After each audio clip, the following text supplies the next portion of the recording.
नमस्कार, आप देख रहे हैं इंडिया न्यूज़ 7। देश और दुनिया की हर बड़ी खबर सबसे पहले, सबसे तेज और सबसे सटीक। लेकिन इससे पहले वीडियो को लाइक करना बिल्कुल ना भूलें। उज्ज्वला लाभार्थियों को बड़ा झटका, अब सिर्फ 4 सिलेंडर पर मिलेगी सब्सिडी। प्रधानमंत्री उज्ज्वला योजना के लाभार्थियों के लिए बड़ा अपडेट सामने आया है। अब साल भर में सिर्फ 4 एलपीजी सिलेंडर पर ही 300 रुपए की सब्सिडी मिलेगी।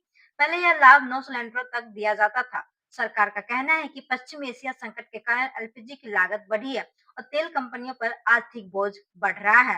हालांकि सरकार का दावा है कि अधिकांश उज्ज्वला उपभोक्ता साल में 4 से 5 सिलेंडर इस्तेमाल करते हैं, इसलिए इस बदलाव का ज्यादा असर नहीं पड़ेगा। H1B वीजा पर ट्रंप को बड़ा झटका, कोर्ट ने रद्द किया भारी शुल्क। अमेरिका में H1B वीजा को लेकर राष्ट्रपति डोनाल्ड ट्रंप को बड़ा झटका लगा है। बोस्टन की संघीय अदालत ने नए H1B वीजा आवेदकों पर लगाए गए $1 लाख यानी करीब 83 लाख रुपए के शुल्क को गैर कानूनी बताते हुए रद्द कर दिया है।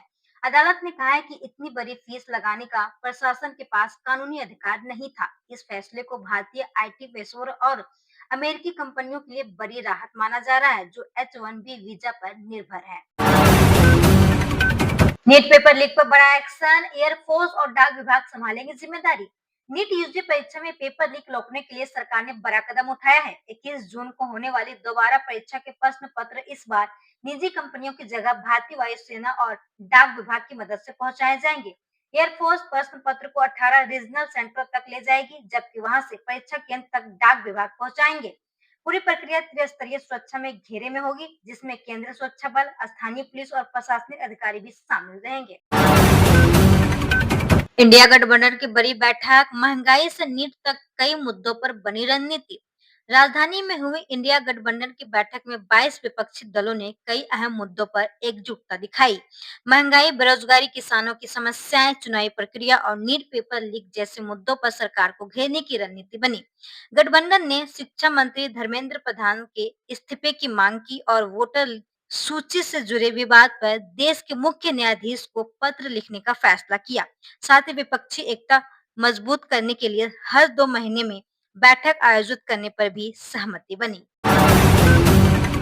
भव्य पोर्टल लॉन्च, देश भर में बनेंगे 100 नए औद्योगिक पार्क। देश भर में औद्योगिक विकास को नई गति देने के लिए केंद्र सरकार ने 100 औद्योगिक पार्क स्थापित करने की प्रक्रिया शुरू कर दी है। वाणिज्य एवं उद्योग मंत्री पीयूष गोयल ने इसके लिए भव्य पोर्टल लॉन्च किया, जहां राज्य सरकारें आवेदन कर सकेगी। पहले चरण में 50 औद्योगिक पार्कों को मंजूरी दी जाएगी। इस महत्वाकांक्षी योजना के तहत केंद्र सरकार लगभग 34,000 करोड़ रुपए की आर्थिक सहायता प्रदान करेगी। सरकार का लक्ष्य देश के सभी राज्यों में निवेश, रोजगार और औद्योगिक विकास को बढ़ावा देना है। टीएमसी में बड़ी बगावत, 20 सांसदों ने एनडीए को समर्थन देने का किया दावा। पश्चिम बंगाल की राजनीति में बड़ा सियासी भूचाल देखने को मिल रहा है।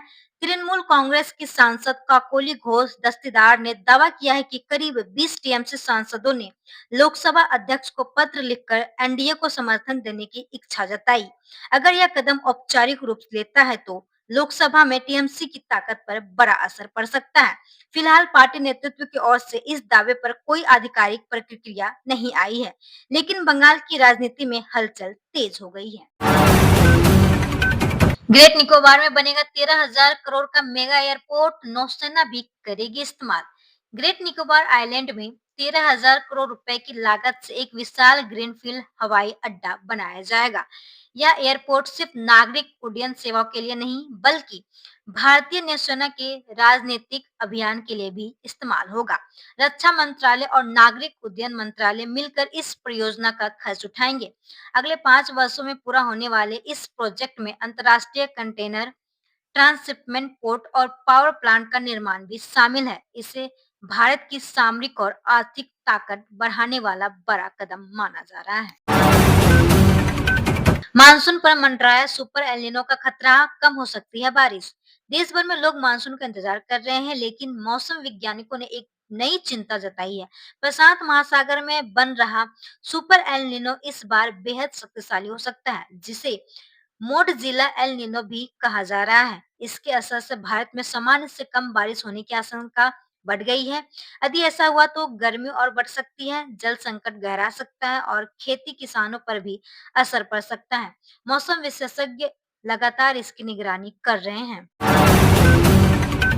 वीरता पुरस्कार 2026 राष्ट्रपति मुर्मू ने 51 बहादुर जवानों को किया सम्मानित। राष्ट्रपति द्रौपदी मुर्मू ने रक्षा अलंकरण समारोह 2026 में सशस्त्र बलों, केंद्रीय सुरक्षा बलों और पुलिस के 51 बहादुर कर्मियों को वीरता पुरस्कार से सम्मानित किया। इस दौरान 7 कीर्ति चक्र, 15 वीर चक्र और 29 शौर्य चक्र प्रदान किए गए। खास बात यह रही कि गगनयान मिशन के अंतरिक्ष यात्री और वायुसेना अधिकारी एयर कमोडोर प्रशांत बालकृष्णन नायक को भी कीर्ति चक्र से सम्मानित किया गया। कई शहीद जवानों को उनकी असाधारण वीरता और बलिदान के लिए मरणोपरांत सम्मान दिया गया।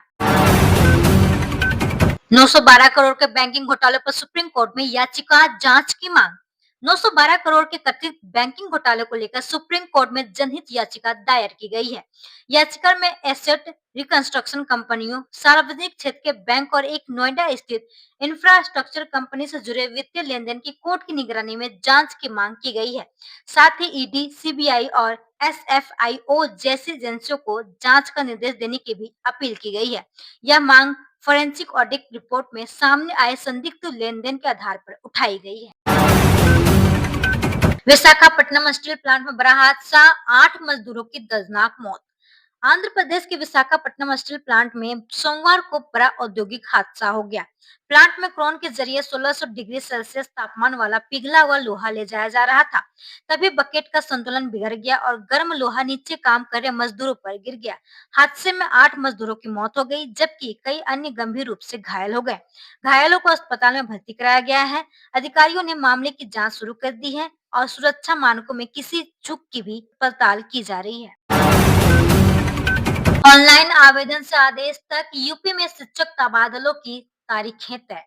उत्तर प्रदेश के राजकीय हाई स्कूल और इंटर कॉलेजों में शिक्षकों के स्थानांतरण और समायोजन की प्रक्रिया 12 जून से शुरू होने जा रही है। शिक्षक 18 जून तक ऑनलाइन आवेदन कर सकेंगे और अपनी पसंद के 10 विद्यालयों का विकल्प चुन सकेंगे। माध्यमिक शिक्षा विभाग ने पूरी समय सारणी जारी कर दी है, जिसके तहत 30 जून तक स्थानांतरण आदेश जारी कर कार्यभार ग्रहण करने की प्रक्रिया पूरी कर ली जाएगी। दिव्यांगता, गंभीर बीमारी, महिला शिक्षकों और अधिक आयु वाले शिक्षकों को प्राथमिकता दिए जाने का भी प्रावधान किया गया है। मीनाक्षी नटराजन की उम्मीदवारी पर कांग्रेस में कला, नेता ने दिया इस्तीफा। मध्य प्रदेश में राज्यसभा चुनाव को लेकर कांग्रेस के भीतर असंतोष सामने आया है। मीनाक्षी नटराजन के राज्यसभा उम्मीदवार बनने के बाद कांग्रेस नेता नरेश ज्ञानचांदी ने पार्टी की प्राथमिक सदस्यता से इस्तीफा दे दिया। उन्होंने दावा किया कि राज्यसभा के लिए ऐसे नेता को भेजा जाना चाहिए था जिसकी जमीनी पकड़ मजबूत हो और आगामी विधानसभा चुनाव में पार्टी को फायदा पहुंचा सके। सोशल मीडिया पर की गई उनकी टिप्पणी को पार्टी ने नाराजगी के रूप में लिया। इसके बाद उन्होंने इस्तीफा देने का फैसला किया।